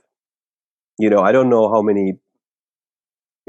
I just, and I see all these videos of people like taking some sort of extreme psychedelic and like filming themselves for YouTube and stuff. Oh, no. It's just it's so bad, and you know, these are sacred substances. These are sacred things that you should enjoy maybe like a few times in your life, you know, in a strong way. There shouldn't be this thing where you collect extreme experiences like, you know, bungee jumping or something, and like zonked out on a different substance, you know, every weekend. But I think, yeah, I'm maybe I'm getting a little off topic here, but I do think that there's, you know, there's some things that everyone can kind of do. I mean, everybody needs to. I think Europeans are more lost than most people when it comes to their spiritual home, and I think that's why we're seeing, you know, a lot of disintegration, a lot of problems in Europe, is because people have forgotten who they are and that they belong to a mythic world and they belong to this greater being in a way. And I think that there are ways which I would define like these kind of pagan things you could do to connect with whatever that spiritual and cultural tradition that you are part of already is. Because I think it's important to understand that it's not.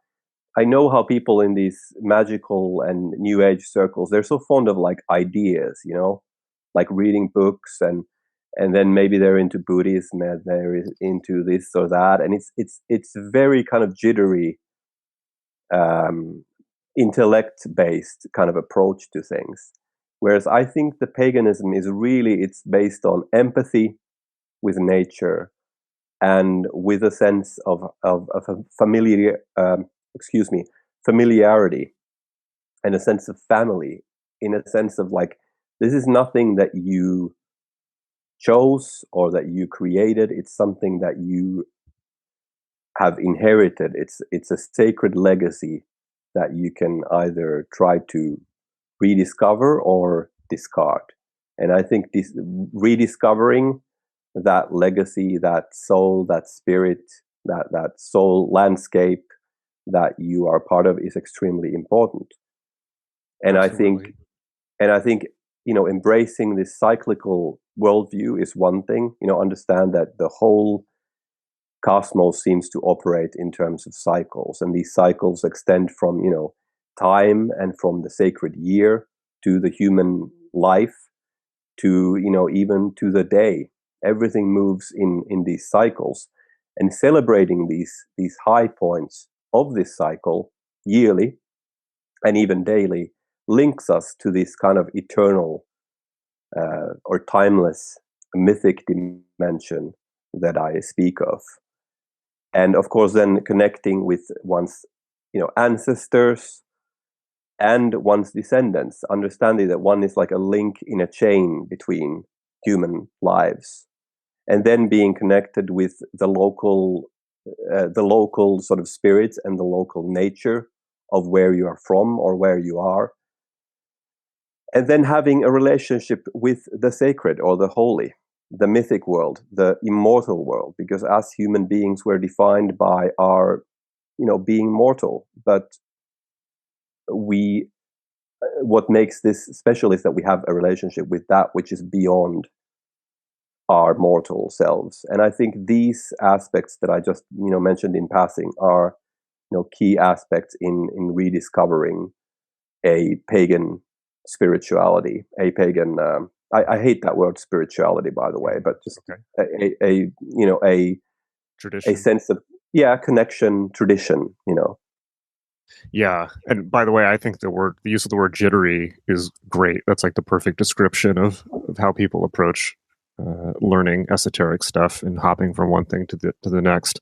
I will add to that I think one of the crucial things that distinguishes tradition from just spirituality, and it's really important to remember when engaging with real tradition, is that it's not as much about individuals as it is about groups, in the sense that, you know, whatever the tradition is, whether that's Hinduism or, you know, Lithuanian paganism, well, it wasn't about how one person ritualized their experience. It's about how a family and a group and a tribe and perhaps, you know, a whole village and a whole country ritualized life. You know, like paganism would be about, it's not somebody sitting in a room reconstructing rituals from books and then doing them, you know, just in isolation. Paganism, as it was about, you know, it would have been just how your whole village was living life, and the rituals all the way down to the food people are eating, and the little, you know, little rituals, or how dinner was served, you know, how people partied together, all of that. If Yeah, that nobody seems has, absolutely, I completely agree. I mean, nobody has authored or written paganism. It's not based on sacred writings or, you know, prophets or saviors or priests that channel these things. But because paganism sort of rises from a tribe or a folk or a people, you know, naturally, it is this a natural way for a people how they communicate with the sacred or the holy, and it is also like their essence revealed to themselves, the essence or spirit of a people sort of revealed to themselves, and in a way they're worshiping themselves. And these holy texts that, you know, pagan traditions have, like we can say the Eddas or the sagas, for instance, in the Nordic tradition, or the Finnish collected tradition of oral poetry and spells, and these spells that were sung. You know, these are not holy texts in the same way that the monotheistic world has. These are like sort of the world, the mythic world expressed through countless mouths and countless songs, which all kind of share the same melody and the same words, or the same story at least. And I think that's something that's very important to understand about what paganism is. And when I say paganism, I hope people understand that I'm not talking about, you know, maybe I should have said this earlier, but I'm not talking about the New Age kind of, you know, Wicca or something. right. Like, I'm talking about like more, you know, pre-Christian traditions of Europe, if that makes sense. Yeah, I think that was probably, hopefully, pretty clear at the outset. So I have to ask this question, because it's not like these things are existing in a political vacuum right now, which is in reconstructing a European tradition, the question of the far right. And for instance, in America, so, you know, just Asatru and Odinism are very, very widespread in America, and Odinism in particular has, in a lot of cases, been associated with the Aryan Brotherhood, who are the you know, the prison gangs, you know, it's people in, or the Aryan gangs in prison, and then of course the alt-right has become, you know, very much engaged, and kind of always has been engaged, but particularly now engaged in the project of the Northern tradition and resurrecting a pre-Christian spirituality. And this, of course, is kind of never not going to be an issue, I feel, in addressing the European tradition. So I'm curious about your thoughts on that side of things. I mean, well, this is a very multifaceted issue. I think there's a lot of stuff to deal with here. I think the European spiritual pagan traditions are under attack in very strange and cultural ways. Like, you know, this is an ongoing phenomena where some mainstream Nordic country will have, incorporate runes, for instance, in their cultural programs, like what recently happened with a ski team of Norway, I believe, where they used 2 runes from the Elder Futhark on the sort of woolen jackets of the national ski team of Norway. And of course, it was like this big uproar. And this, because it's, the runes were used over a very brief period of time, historically speaking, by the National Socialists. And so you see this happening. I've seen the same phenomena happen on and on and on, where it's connected by the culture into things that are Nazi oriented or something. Although the reality is that these traditions stretch back into the dawn of the people that have expressed them, and they really cannot be put into simple political little ghettos and said that this is this because some group is using them or something. And one has to remember that even the National Socialists who used the runes and had sort of some aspects of runic mysticism within themselves. I mean, they only allowed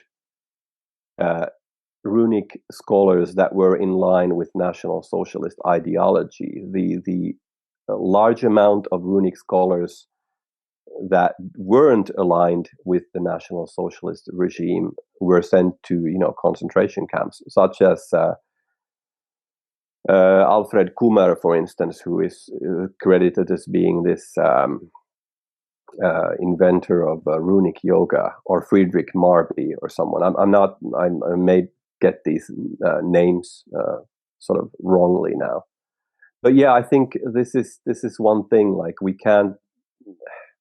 nobody owns these things, whether it's the right or the left. Nobody owns a people's cultural and spiritual mythical tradition. It is not the property of prison gangs or some political movement to define, and I think this is not going to change by criminals and people on the fringes of society. But like, how is that different from Shiva? Shiva is the god of cops and criminals and artists and madmen. So I mean, it's very difficult to put these ways in any kind of moralistic outlook, I think, if you get what I'm saying. Yeah, I do, and that made me think of something which is, I think, a really critical thing to bear in mind, which is that when these traditions have been used by a political group, it's always only in as much as it serves the political ideology. In as much as whether that was the National Socialism or far right groups currently, it's the symbology and the idea is only used in as much as it can be a tool, a propaganda tool, and that's clearly not the actual tradition. That seems to be the key line there. No, that's true. I don't think political movements necessarily have the real spiritual thing in mind when they go about doing their things. And Hitler, I think, actually, Hitler was openly hostile to Northern tradition groups, as you. Yeah, he was like, let's did not like them. No, he was like, let's let those clay pots and things be buried, because we might not like what we find. I think that's what he said, and it was Himmler who was interested in all this stuff, obsessively interested in all this stuff. Himmler was kind of like a new age figure in a certain way. He was interested in everything mystical and magical in a way.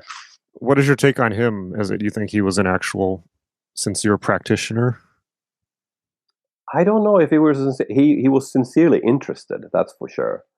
And he spent a lot of resources and time looking into these things. Like a really incredible amount of resources were putting to finding the Grail and doing explorations into Tibet and Sweden and Finland, by the way.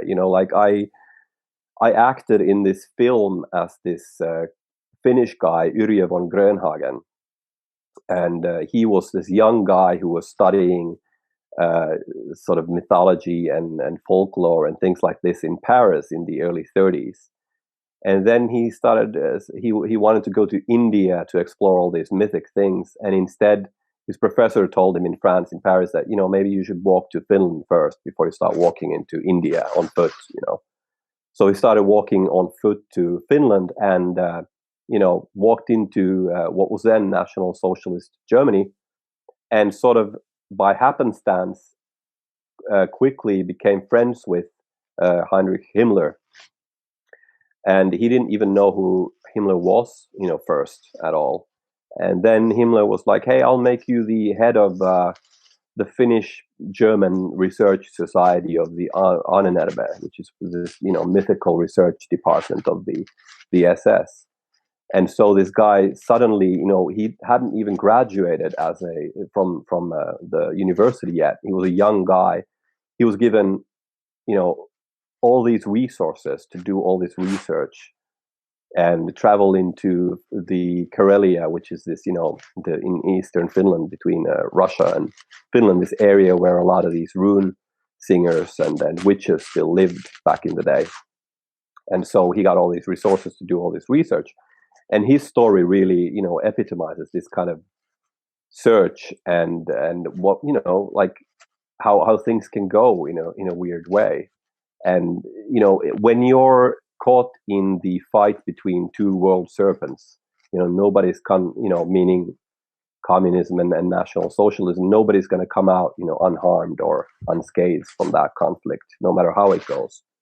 And when state powers become interested in stuff like this, they have their state powers in mind and not necessarily, spiritual enlightenment. And I think it's very healthy that people, no matter who they are, that they embrace their cultural and spiritual heritage. And I refrain from taking part in these, political matches of things, and I refrain from being, in any way involved in stuff like this, because I think there's something more timeless and important at hand here than these sort of petty made up categories, and by which we're supposed to all hate each other and be at our throats all the time.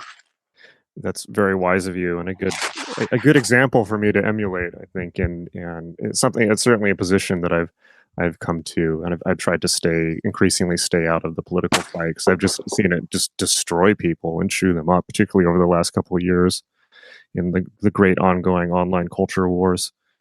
And of course, Europe is, at the same time, to say that things don't have any political implications is obviously false and not very honest. I do think that, if you look at the situation in Europe with the wave of terrorism that's has been going on for a few years now, and the migrant crisis and all these things, and how it's easier and easier for Europeans to be stigmatized for, wanting just simply to be a part of a people, and being denied that. I think that is a very big problem, and obviously I'm not for that. And I think that the modern sort of left, I've never understood quite their vision, in a way, like what their ideal human society, or what their ideal human looks like. For me, it's always been, in recent time especially, it's been very confused as to what they're sort of aiming at. So I think, in a way, I think Europeans do need to understand that they belong to something that's very rich and valuable, and that they need to protect it. Like in India, the temples are protected over there with soldiers, carrying machine guns in terms of terrorist attacks. And in a way, we need to also protect our civilization and our countries, because we have something that's incredibly beautiful and meaningful in Europe. And I would hate to see that, all go down the drain. Right. Yeah, I remember being over in India, and I was up in the near Badrinath. I was up in the shrines. I think it was almost 13,000 feet up in the Himalayas, at least temple that I was at the time. And they were saying this is the birthplace of Shiva. This is the birthplace of Ganesh. We were at the temple that they were saying was the birthplace of Shiva, and there's priests walking around with shotguns. And I said, why do they all have shotguns? And they said, well, because Muslim terrorists constantly come in and try to blow up the shrines, similar to how they blow up Buddhist shrines in Afghanistan and things like that, and they have to be fought. That said, I have to, and so I don't have a view of the world in which there's no conflict and people should not defend themselves and defend their cultural interests. I mean, this is critical to psychological health and the health of culture going forward and the lives of people. That said, it's hard, as things get increasingly, this is such a vicious issue both in Europe and in America, and the issue of preserving people and borders and things like this. I mean, it was just this weekend, the last few days before having this interview with you, it was revealed in the U.S. that there are practically concentration camps at the U.S. border now that Mexican children, and not just Mexican, but Central and South American children, are being put in. They're being separated from their families. These children, many of them have been sexually abused. Some of them have been sold to human traffickers, or at least released to human traffickers. And it's an unbelievably nightmarish situation and a tragic, utterly tragic situation that's happening in the U.S. right now.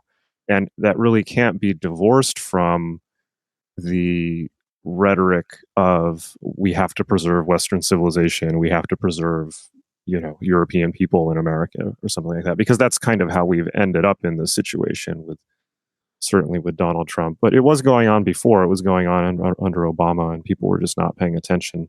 But it's become unbelievably horrific right now in that regard. So so these issues become tricky and to talk about when things like this are going on.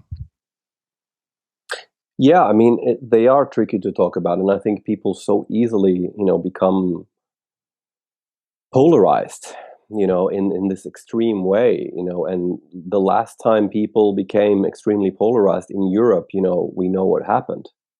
It's not good that it goes to that level of antagonism.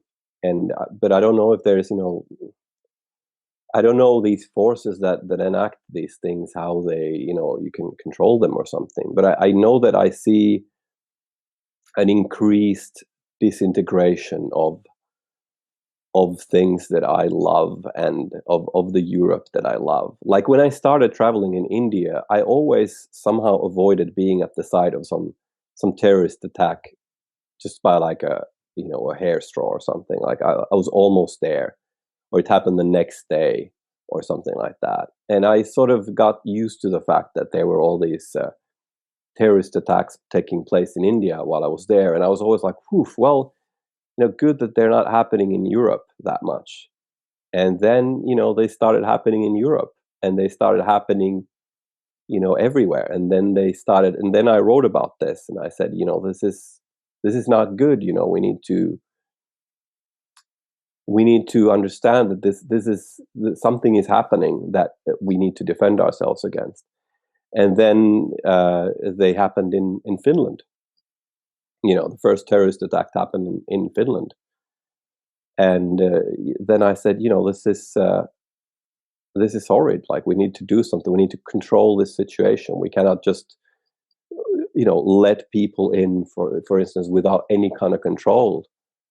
And, then I was called all kinds of things and Islamophobe and all this thing, because it's becoming to the point where you can't criticize ideologies without being labeled, a racist and an Islamophobe and things like this. So I think it's getting into a very extreme level, I think, in Europe.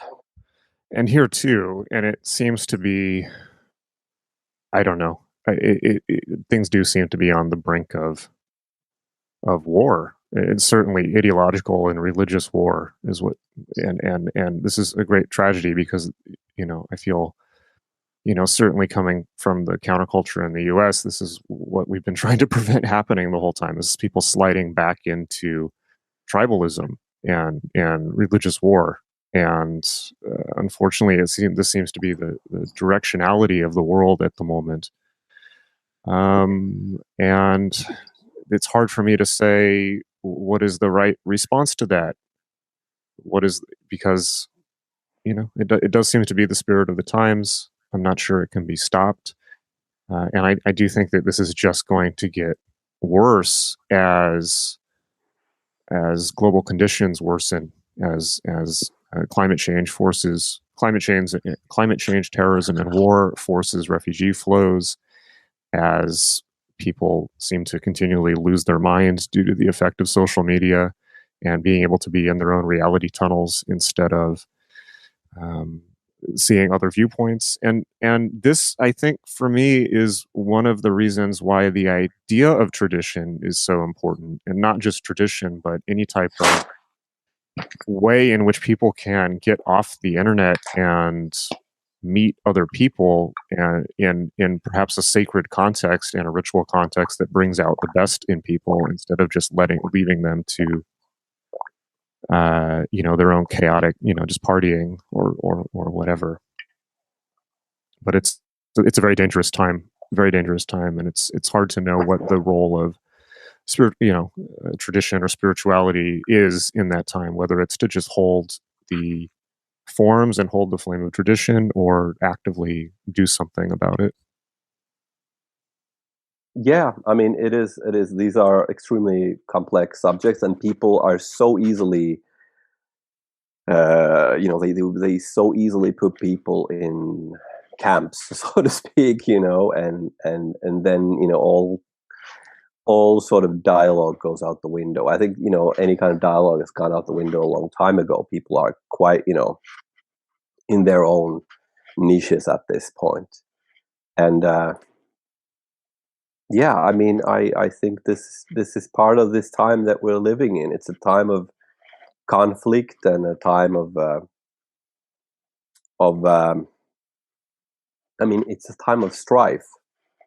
And I really don't know, I think that sort of trying to express and hold on to some sort of timeless tradition or mythic order, in a way, I think can only orient us for the better. If those things are gonna like save us or something, I don't know. And I really, I don't know if I'm that hopeful for things, but at least it's something. At least it's a step in the right direction. Right. Well, it's just important for people to know that it's there and have it as a reference point. And there is a deeper way of viewing the world, and there is a deeper structure and a deeper tradition. And yeah, that's not going to be for everyone, nor should it be. I think that messianism becomes a real problem, and is one of the reasons that the monotheistic religions became such a problem, is the idea of trying to save or convert people. And this is, of course, alien to the pagan traditions. But yeah, I mean, I think that holding those forms and those traditions is incredibly important. That's why I think that the work you're doing is incredibly important, and your book is incredibly important. And I've now held you for almost over 2 hours, so I must thank you for spending so much time on the podcast and your patience. And I'm wondering, for people who want to know more about you and your book and how to follow you online, where should they look? Yeah, well, I have a website, akicederberg.com, and I have an author page on Facebook, where I post sort of more frequently, like little pictures and things and stuff I'm involved in researching. And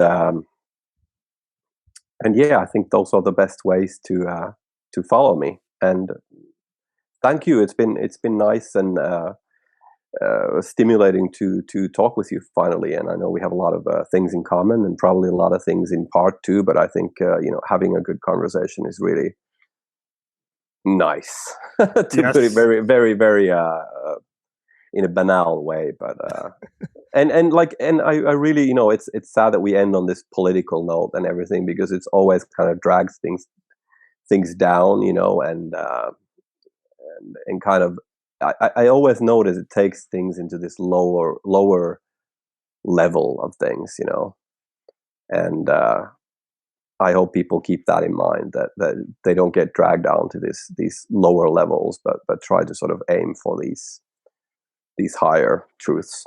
Yeah, and in a way, that's kind of the whole idea of magic and tradition and spirituality. In a way, isn't it? It's to remain engaged with the eternal and timeless forms, even if just to protect yourself from getting caught up in the war. As Genesis George put it, the Throbbing Gristle song, "The world is a war film." But you don't have to watch that movie. There's so many other movies to watch. Yeah. Well, thank you again, and hopefully this is the first conversation of many. Sure. I enjoyed it. All right. Yeah, and thank you again, and thank you to the listeners, and I will talk to you later. All right. Okay. Bye. Bye.